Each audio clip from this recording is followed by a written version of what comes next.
नमस्ते।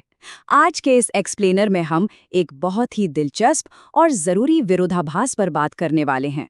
हमारे पास दशकों से क्लाइमेट चेंज का एकदम ठोस वैज्ञानिक डेटा मौजूद है, लेकिन फिर भी हम पर्याप्त एक्शन क्यों नहीं ले पा रहे हैं?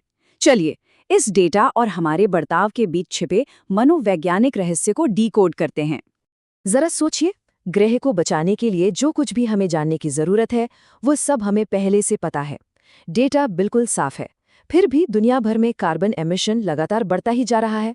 मतलब एक बात तो तय है कि सिर्फ जानकारी होना ही हमारे बर्ताव को बदलने के लिए काफी नहीं है।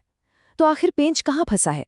इसे समझने के लिए सबसे पहले देखते हैं भाग 1, दशकों से जानबूझकर पैदा किया गया संदेह। देखिए, ये चर्चा कोई नई नहीं है। 1986 में ही स्पीगल मैगजीन के एक हेडलाइन ने इस पर पब्लिक डिबेट शुरू कर दी थी। 1992 के रियो अर्थ समिट में बाकायदा एक फ्रेमवर्क भी अपना लिया गया था। ग्रीन हाउस इफेक्ट को लेकर कोई शक नहीं था। लेकिन फास्ट फॉरवर्ड टू 2020s, इतना साला डेटा होने के बावजूद एमिशन बढ़ता ही जा रहा है। ऐसा इसलिए हुआ क्योंकि कॉर्पोरेट लॉबी समूहों ने बहुत ही चालाकी से इस पूरी प्रोग्रेस पर ब्रेक लगा दिया। ये बिल्कुल वैसा ही है जैसा 1960 के दशक में तंबाकू इंडस्ट्री ने किया था। सबूतों को झुटलाओ और लोगों के दिमाग में शक पैदा कर दो। फॉसिल फ्यूल लॉबिस्ट्स ने भी ठीक यही प्लेबुक इस्तेमाल की। उन्होंने फर्जी संस्थानों को पैसा दिया ताकि हम और आप जैसे आम लोगों के दिमाग में एक डाउट, एक कन्फ्यूजन पैदा किया जा सके। और इसके पीछे खर्च की गई रकम, आप सच में हैरान रह जाएंगे। एक्सॉन और फोर्ड जैसी बड़ी कंपनियों ने गलत जानकारी फैलाने में करोड़ों डॉलर बहा दिए। बड़े बड़े अखबारों में एडवर्टोरियल खरीदे गए जो दिखने में बिल्कुल आम ओपिनियन पीस जैसे लगते थे। आपको शायद यकीन ना हो, लेकिन 2022 के यूएन क्लाइमेट कॉन्फ्रेंस में 600 से ज़्यादा फॉसिल फ्यूल लॉबिस्ट बैठे थे, और 2023 के कॉन्फ्रेंस के अध्यक्ष वो खुद एक बहुत बड़ी तेल कंपनी के हेड थे। इस बेतहाशा पैसे और पावर ने कुछ ना करने के लिए बहानों का एक पूरा मार्केट खड़ा कर दिया। जब पॉलिटिक्स से काम नहीं बना तो सोसाइटी ने कैसे रिएक्ट किया? आइए देखते हैं। भाग 2, विरोध प्रदर्शन, दबाव और टकराव। यहाँ हमें विरोध की दो बिल्कुल अलग रणनीतियां दिखती हैं। एक तरफ है फ्राइडे फॉर फ्यूचर, जिनका तरीका थोड़ा मॉडरेट है। ये एक लंबी मैराथन की तरह है जिसमें समाज के बड़े हिस्से को साथ लेकर चलने की कोशिश है।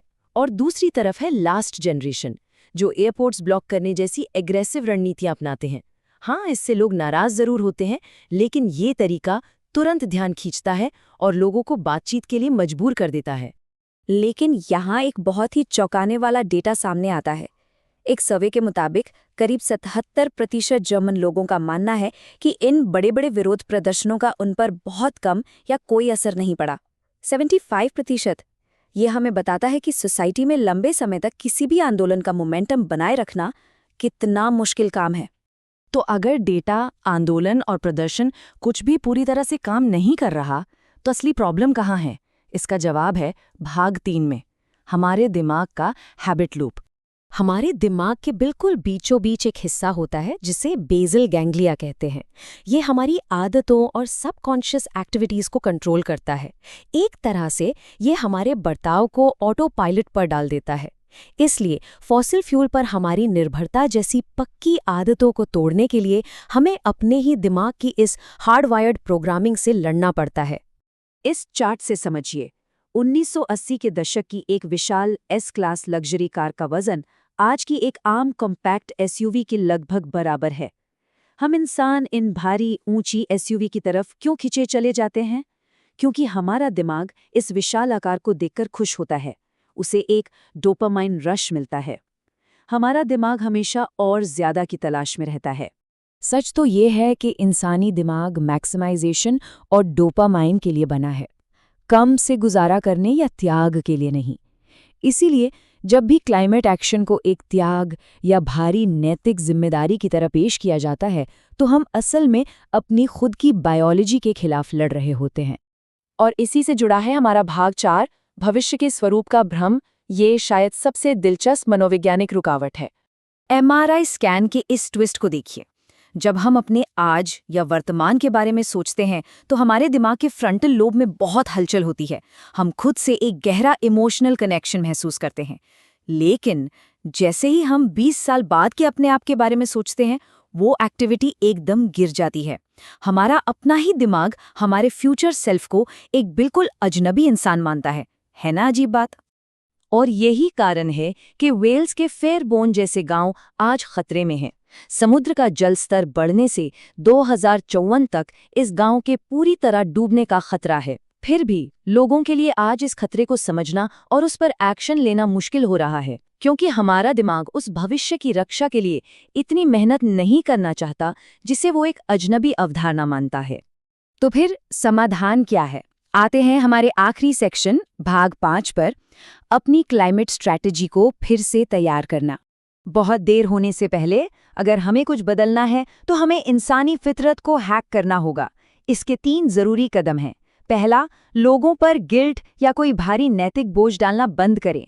दूसरा, पुरानी आदतों को पहचानें और जानबूझकर उन्हें बेहतर विकल्पों से बदलें। और सबसे अहम तीसरा कदम, सस्टेनेबल चॉइसेस को ऐसा बनाएं कि वो आज, बिल्कुल आज ही, हमें कोई फायदा या डोपामाइन हिट दे। हमें इसे एक दूर के नैतिक दायित्व से बदलकर आज के किसी कूल और फायदेमंद काम में बदलना ही होगा। तो अब सवाल ये है, अगर हमारा दिमाग इंस्टेंट ग्रेटिफिकेशन या तुरंत मिलने वाली खुशी के लिए ही हार्डवायर्ड है, तो क्या दुनिया को बचाना हमारा सबसे बड़ा डोपामाइन हिट बन सकता है?